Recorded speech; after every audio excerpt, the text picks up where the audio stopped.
ଖ୍ରୀଷ୍ଟରେ ପ୍ରିୟ ଭାଇ ଏବଂ ଭଉଣୀମାନେ ଆପଣମାନଙ୍କ ପ୍ରତ୍ୟେକଙ୍କୁ ପ୍ରଭୁ ଯୀଶୁଖ୍ରୀଷ୍ଟଙ୍କ ନାମରେ ମୋର ଆନ୍ତରିକ ନମସ୍କାର। ତେବେ ପ୍ରିୟ ଭାଇ ଏବଂ ଭଉଣୀମାନେ, ବର୍ତ୍ତମାନ ଯଦି ଆପଣ ଏ ଦୁନିଆରେ ଦେଖିବେ, ତେବେ ବର୍ତ୍ତମାନ ଦୁଇ ପ୍ରକାର ବିଷୟକୁ ଆପଣ ଲକ୍ଷ୍ୟ କରନ୍ତୁ। ଦୁଇ ପ୍ରକାର ଲୋକଙ୍କୁ ଆପଣ ଲକ୍ଷ୍ୟ କରନ୍ତୁ, ଆପଣ ଦେଖିବେ ଯେ କିଏ କେଉଁ ରାସ୍ତା ଦେଇ ଯାଉଛି। ମୋର କହିବାର କଥା ହେଉଛି ଯେ ଗୋଟେ ପଟେ ରହିଲେ ବିରୋଧୀମାନେ, ଆଉ ଗୋଟେ ପଟରେ ଅଛନ୍ତି ଆମର ଖ୍ରୀଷ୍ଟିଆନ ଲୋକମାନେ। ତେବେ ଯଦି ଆପଣ ବିରୋଧୀମାନଙ୍କୁ ଦେଖିବେ, ଖ୍ରୀଷ୍ଟିଆନ ବିରୋଧୀମାନଙ୍କୁ, ସେମାନେ ହିଂସା ମାଧ୍ୟମରେ, ହିଂସାକୁ ଆଶ୍ରୟ ନେଇକି ସେମାନେ କ'ଣ କରନ୍ତି, ନିଜର ଧର୍ମକୁ ରକ୍ଷା କରିବା ପାଇଁ ସେମାନେ ଚେଷ୍ଟା କରନ୍ତି। କିନ୍ତୁ ଆଉ ଗୋଟେ ପଟେ ଯଦି ଆମେ ଦେଖିବା, ଅଛନ୍ତି ଖ୍ରୀଷ୍ଟିଆନ ଲୋକମାନେ, ଯେଉଁମାନେ କି ଅନେକ ତାଡ଼ନା ସହିକି ତା ଭିତରେ ସେମାନେ ପ୍ରଭୁ ଯୀଶୁଖ୍ରୀଷ୍ଟଙ୍କର ସେମାନେ ସେବା କରନ୍ତି, ତାଙ୍କର ଉପାସନା କରନ୍ତି, ସେ ଘରେ ହେଉ କିମ୍ବା ବାହାରେ ହେଉ। ଯଦି ସେମାନଙ୍କର ଘରକୁ ଭାଙ୍ଗି ଦିଆଯାଏ କିମ୍ବା ସେମାନଙ୍କର ଘର ଦ୍ୱାରା ଯଦି ଜଳେଇ ଦିଆଯାଏ କିମ୍ବା ସେମାନଙ୍କର ଯଦି ଉପାସନା ଗୃହକୁ ଜଳେଇ ଦିଆଯାଏ, ତାହେଲେ ସେମାନେ ବାହାରେ ଥାଇକି ମଧ୍ୟ ସେମାନେ ପ୍ରଭୁଙ୍କର ଗୌରବ କରନ୍ତି, ତାଙ୍କର ଉପାସନା କରନ୍ତି। ଆଉ ଦୁଇ ପ୍ରକାର ବ୍ୟକ୍ତି ଅଛନ୍ତି। ଆଉ ଅନେକ ବ୍ୟକ୍ତିମାନେ ଅଛନ୍ତି ଖ୍ରୀଷ୍ଟିଆନ ବିରୋଧୀମାନେ, ଆଉ ଯେଉଁମାନେ କି ଦାବି କରନ୍ତି ଯେ କେବଳ ଛୋଟ ଜାତିମାନେ ପ୍ରଭୁ ଯୀଶୁଙ୍କୁ ବିଶ୍ୱାସ କରନ୍ତି। କିନ୍ତୁ ଆଜିର ଭିଡ଼ିଓରେ ଆମେମାନେ ଦେଖିବା ଏମିତି ଜଣେ ବ୍ୟକ୍ତି, ଆଉ ଯିଏକି ସିରିଏଲରେ ଆକ୍ଟିଂ କରନ୍ତି, ଆଗରୁ କରୁଥିଲେ, ଏବେ ବି ଅନେକ ସିରିଏଲରେ ଆକ୍ଟିଂ କରୁଛନ୍ତି। ଯଦି ଆପଣ ଟିଭି ଦେଖୁଥିବେ ତେବେ ତାଙ୍କୁ ଆପଣ ଚିହ୍ନିପାରିବେ। ତେବେ ୟାଙ୍କ ନାଁ ହେଉଛି ବୈଷ୍ଣବୀ। ଇଏ ଆକ୍ଟିଂ କରନ୍ତି ଟିଭି ସିରିଏଲ ମାନଙ୍କରେ। ଆଉ କିଛି ଦିନ ତଳେ ମୁକେଶ ଖାନ୍ନା ତାଙ୍କ ଷ୍ଟୁଡ଼ିଓକୁ ଡାକିଥିଲେ, ଆଉ ବୈଷ୍ଣବୀକୁ ଡାକିଥିଲେ। ଆଉ ସେଠି ଅନେକ ବିଷୟ ଆଲୋଚନା ହେଲା। ତା ମଧ୍ୟରେ ବୈଷ୍ଣବୀ ଏକ ଅଦ୍ଭୁତ ସାକ୍ଷ୍ୟ ଦେଲେ ମୁକେଶ ଖାନ୍ନା ତାଙ୍କ ସାମ୍ନାରେ। ସେ ସାକ୍ଷ୍ୟ ଦେଲେ କିପରି ପରମେଶ୍ୱର ଅଦ୍ଭୁତ ଭାବରେ ତାଙ୍କୁ ପରିବର୍ତ୍ତନ କଲେ, ଆଗରୁ ସେ କେମିତି ଥିଲେ, କିପରି ସେ ପ୍ରଭୁ ଯୀଶୁଖ୍ରୀଷ୍ଟଙ୍କ ପରିଚୟ ପାଇଲେ। ତେବେ ଏଠି ଆମେ ଦେଖିବାକୁ ପାଉଛୁ ଜଣେ ଫିଲ୍ମ ଆକ୍ଟ୍ରେସ୍ ବା ଅଭିନେତ୍ରୀ ଦ୍ୱାରା ଆଉ ଜଣେ ଆକ୍ଟର ସେ ପ୍ରଭୁ ଯୀଶୁଖ୍ରୀଷ୍ଟଙ୍କ ବିଷୟ ସେ ଶୁଣୁଛନ୍ତି। ସେ ଗ୍ରହଣ କରିବେ କି ନ କରିବେ ସେଇଟା ହେଉଛି ପରମେଶ୍ୱରଙ୍କ ହାତରେ। କିନ୍ତୁ ସବୁଠୁ ବଡ଼ ବିଷୟ ହେଉଛି ବୈଷ୍ଣବୀଙ୍କ ଦ୍ୱାରା ସୁସମାଚାର ପ୍ରଦାନ କରାଗଲା ମୁକେଶ ଖାନ୍ନାଙ୍କୁ। ଏଇଟା ହେଉଛି ବଡ଼ ବିଷୟ ଅଟେ। ତେବେ ପ୍ରିୟ ବନ୍ଧୁଙ୍କର, ଚାଲନ୍ତୁ ଆମେ ଦେଖିବା ତାଙ୍କର ଆଲୋଚନା, ଦେଖିବା ତାଙ୍କର ସାକ୍ଷ୍ୟ ଶୁଣିବା ବୈଷ୍ଣବୀ। ତେବେ ପ୍ରିୟ ବନ୍ଧୁଗଣ, ଚାଲନ୍ତୁ ଆମେ आरंभ करिबा। मेरे बारे में तो जानते ही, और ज़रूरी नहीं है कि जानते हो, लेकिन हो सकता है बहुत लोग टीवी नहीं देखते हो। मैं टीवी और फिल्म एक्ट्रेस हूँ। मेरे जीवन में जो कुछ भी हुआ वो भरोसे से बहुत जुड़ा हुआ है, इसलिए मैं आपके साथ भरोसे के बारे में कुछ बांटना चाहती हूँ। मैं ये आप लोगों के साथ क्यों बांट रही हूँ, क्योंकि अभी आप में से कई लोगों की अभी शुरुआत है सफ़र की, और इस सफ़र में सबसे ज़्यादा आपको ज़रूरत पड़ने वाली है भरोसे की। क्योंकि मेरी जो शुरुआत हुई थी वो आप ही के उम्र से भी कम उम्र में मेरी शुरुआत हुई थी प्रभु के साथ, एक बहुत ही अनोखे तरीके से। और एक वचन है मेरे जीवन में जिसने मुझे आज यहाँ लाकर खड़ा किया है, और वो वचन भी हम देखेंगे आगे। लेकिन भरोसा मतलब क्या है? भरोसा हम जानते, हम एक पत्नी अपने पति पर भरोसा करती, पति अपने पत्नी पर भरोसा, जरूरी है कि नहीं? यहाँ जितनी पत्नियां हैं मानती है क्या बिना भरोसे के रिश्ता होता है? किसी के पास ऐसा रिश्ता बिना भरोसे के? हम भरोसा करते तो ही रिश्ता कायम होता है। तो भरोसा बहुत जरूरी है। लेकिन सही मायने में बाइबल के अनुसार भरोसा क्या है? एक बच्चा, एक पेड़ पर एक छोटा सा बच्चा बैठा है, और उसकी छोटा बच्चा और उसके माँ बाप नीचे खड़े हुए, माँ या बाप, वो सोचता नहीं है कि अब मैं जंप करूंगा तो मैं नीचे गिरूंगा। उसको पूरा भरोसा है कि उसके माँ या बाप उसे अपने इसमें ले लेंगे। वो ज़्यादा सोचता नहीं है। उस तरह का भरोसा बाइबल उसके बारे में बात करता है, एक बच्चे के जैसे। यीशु ने कहा ना, जब तक तुम बच्चों की तरह नहीं बनोगे तुम परमेश्वर के राज्य में प्रवेश नहीं कर सकते। क्यों ऐसा बोला? क्योंकि वहां पे भरोसे की जरूरत होती है, और वो भरोसा एक बच्चा करता है अपने माँ बाप पे। सोचता नहीं है अरे थोड़ा सा इधर हो गया तो मैं गिर जाऊंगा, उधर हो गया। वो अपने आप को छोड़ देता है अपने माता पिता के हाथों में। वो माता पिता जो फिर भी पूरे सिद्ध नहीं है, हो सकता है वो चूक जाए, तो हमारा परमेश्वर कितना सिद्ध है ना? आमेन। तो हमारा परमेश्वर कितना कितना महान है, और हम कितना अपने आप को उसके अंदर छोड़ सकते हैं, उस तरह का भरोसा। अब आप सोचोगे मैं क्यों इस बात को आपसे बांट रही हूँ, क्योंकि ये मेरे गवाही से बहुत जुड़ा हुआ है। मेरा पूरा जीवन इस भरोसे पे ही टिका हुआ है आज तक। एक और वचन देखेंगे हम, मत्ती की किताब 6:33। परमेश्वर के राज्य को खोजो, सत्य को खोजो, और तुम्हारी सारी जरूरतें पूरी होंगी। क्या होगी? पूरी होंगी। मेरा, अगर आप मेरे पूरे जीवन को एक छोटे से इसमें डालना चाहते हो वचन में, तो वो ये है, परमेश्वर के राज्य को खोजना, उसके सत्य को खोजना। अब मेरी शुरुआत कहाँ पर हुई? मैं कभी एक्टर नहीं बनना चाहती थी। आप हैरान होंगे, आपको लगता होगा ये बचपन से ही सपने देखती होगी एक्टर बनने का, इसलिए एक्टर बन गई। मैं आप लोग से इसलिए बांट रही हूँ क्योंकि कभी कभी हम सोचते हैं कि हमारे जीवन में ऐसा होना चाहिए, लेकिन परमेश्वर की योजना आपके लिए उससे बेहतर होगी अगर आप उस पर भरोसा करोगे। तो किस तरह का भरोसा? वो बच्चे की तरह। किस तरह का भरोसा? उस कुर्सी पे बैठने वाला भरोसा, अपने जीवन की गाड़ी का ड्राइवर उसे बनाना। आमेन। तो मेरी शुरुआत जब हुई, मैं बहुत छोटी थी, 11 साल के एज में। मैं अन्य जाति से आती हूँ। 11 साल के एज में मेरे को बहुत सारे सवाल आ गए कि बहुत सारे भगवान हैं, बहुत सारे देव देवता है, तो सच्चा परमेश्वर कौन है? वो मेरे 11 साल की एज में मेरे माइंड में आना शुरू हुआ कि हम यहाँ पर है क्यों? हम खाते पीते, शादी करते, बच्चे होते, फिर वो भी बड़े हो जाते, फिर उनका हम देखते, इंश्योरेंस करते, ये करते, वो करते, फिर हम भी चले जाते। मकसद क्या है जीवन का? ये 11 साल की एज में है ना। यहाँ पे बहुत सारे ऐसे होंगे, है कि नहीं? आपको भी बहुत कम उम्र में ये बात आई होगी माइंड में, क्योंकि ये बात है ना, प्रभु ने हमारे लिए एक योजना बनाई, इसलिए वो हमारे माइंड में वो चीज़ आती है, क्योंकि वो हमें कहीं ले जाना चाह रहा है। और उस वक्त मुझे यीशु के बारे में कुछ भी नहीं पता था। मैं उस मार्ग में चली नहीं रही थी, और ना ही मुझे इंटरेस्ट था। मैं सच कह रही हूँ आपको, मैं बहुत ही साधारण इंसान हूँ, आप ही की तरह सब कमजोरियों के साथ। मैं वैसी ही थी जैसे आप हो, वैसी ही हूँ। तो मेरे को यीशु में जाना ही नहीं था। मेरे को चिढ़ आती थी एक्चुअली यीशु के नाम से, और कोई मुझे बोलता बाइबल पढ़ो तो मैं बोलती थी नहीं चाहिए, ऐसी थी मैं। लेकिन बाकी सब पढ़ती थी मैं, 6 बार मैंने पढ़ लिया बाकी सब किताबें। क्यों? मुझे इंटरेस्ट था जानने के लिए सच्चा परमेश्वर कौन है, सच्चा परमेश्वर कौन है। एक दिन मैं बहुत ही निराश हो गई। मैं टेरेस पर गई, अपने बिल्डिंग के, वो बंगला था हैदराबाद में, बाजू वाले के बंगले में। हम लोग के पास बंगला भी नहीं था, हम लोग छोटे से घर में रहते थे। तो वो बंगले पे गई और मैंने फूट फूट के रोना शुरू किया। हमारे लाइफ में वैसे भी बहुत प्रॉब्लम्स चल रही थी। फूट फूट के रोना शुरू किया और मैंने बोला तू कौन है, तू मुझे बता, मैं जानना चाहती हूँ तू कौन है।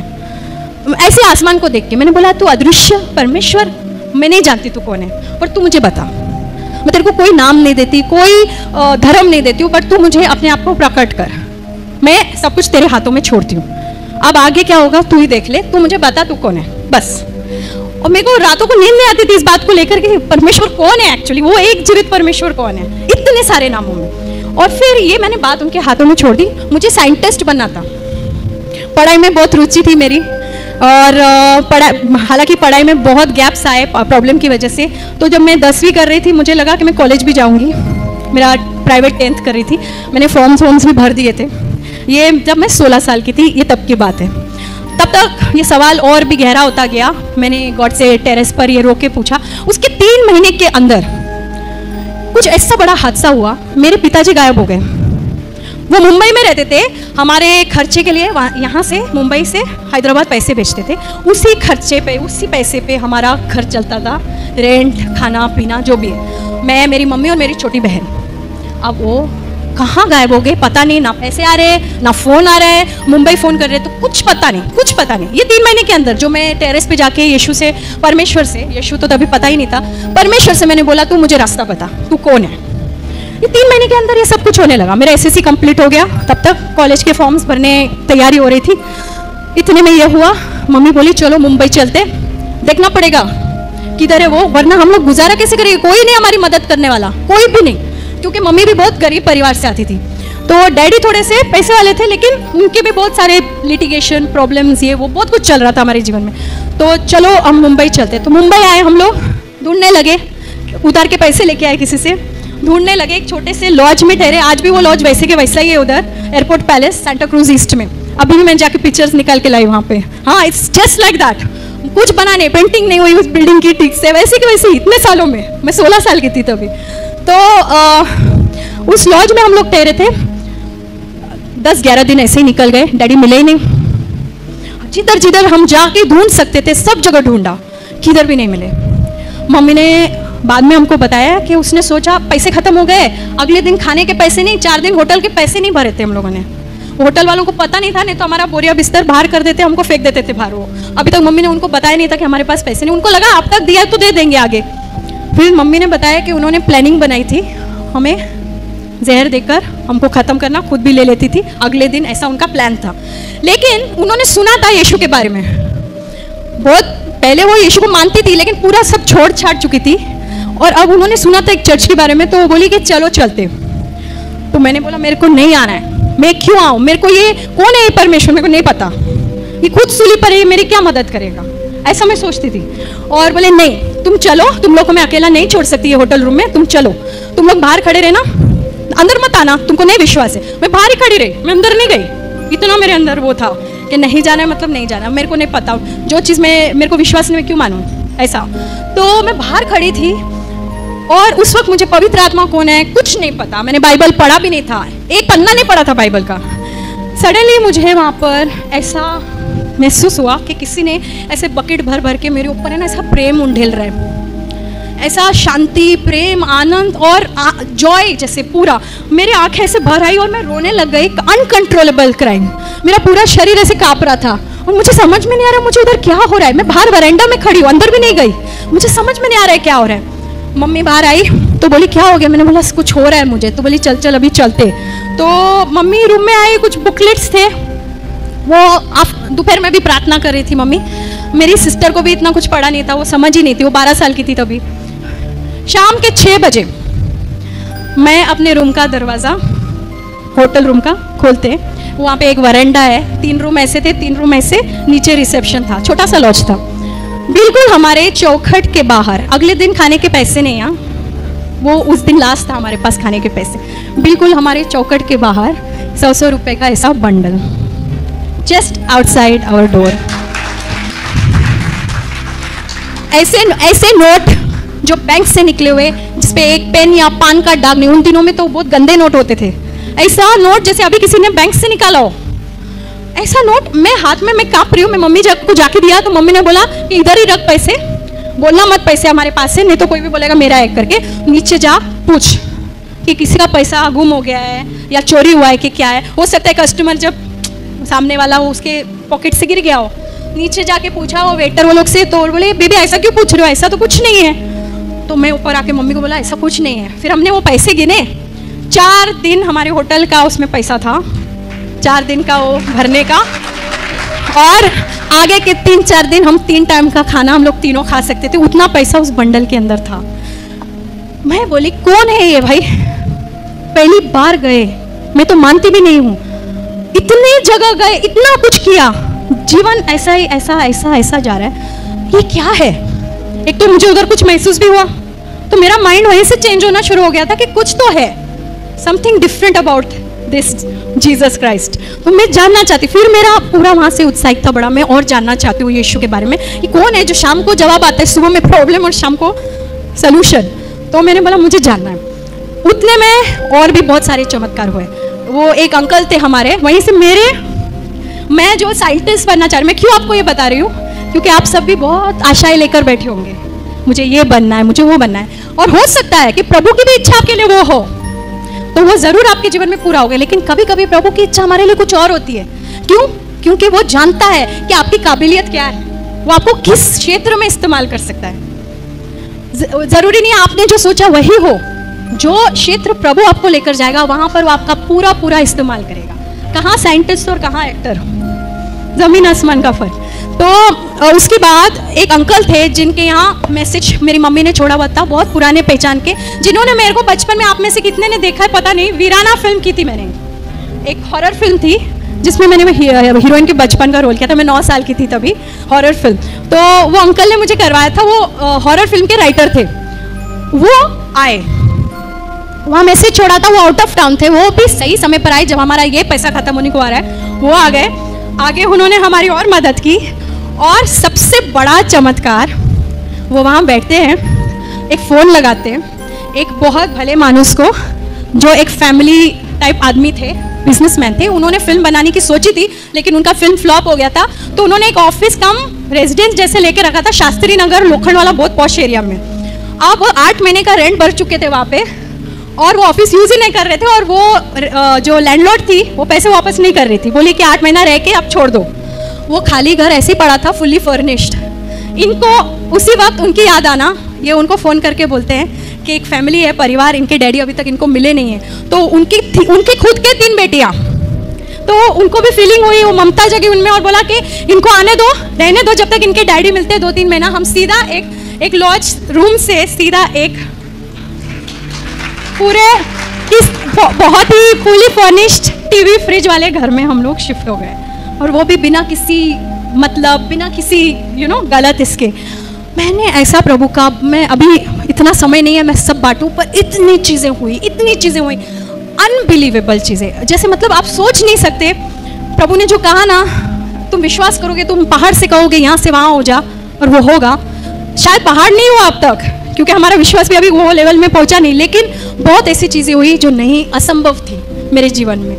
और बहुत बड़ी कहानी को थोड़ा छोटा करते हुए, मैं ऐसे एक्टर बनी, वहाँ से मेरी शुरुआत हुई। मुझे फिल्म्स मिलते गए, मेरा फोटो सेशन फ्री में हो गया, फिल्म्स मिलते गए, नया प्रोड्यूसर, नया हीरो, फिल्म बनी नहीं, अच्छे लोग थे, गलत काम नहीं था उसमें, फिल्म्स बनी नहीं लेकिन पैसे आते रहे।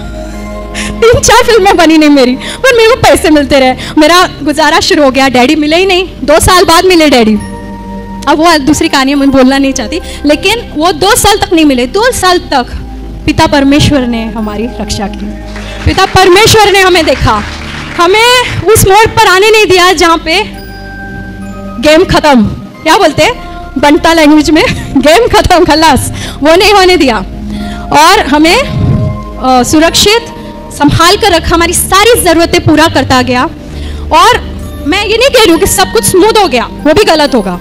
परीक्षाएं आई और आती है, अगर हम प्रभु के वचन में पूरी तरह से विश्वास करके उन पर निर्भर होकर पूरा भरोसा करेंगे, तो हमारा भविष्य सुनहरा ही नहीं, सफल ही नहीं, बहुत बहुत अच्छा होगा। आप सब इतिहास बनाने वाले बन जाएंगे, आमीन, यस, सब इतिहास बनाने वाले बन जाएंगे। अभी शक्तिमान, मैं नहीं कहती हूँ मैंने कोई बड़ा काम किया है, कोई मतलब देश को बचाने वाला काम है, ऐसा कुछ नहीं है, लेकिन शक्तिमान इतिहास के पन्ने में चला गया है, और किसने?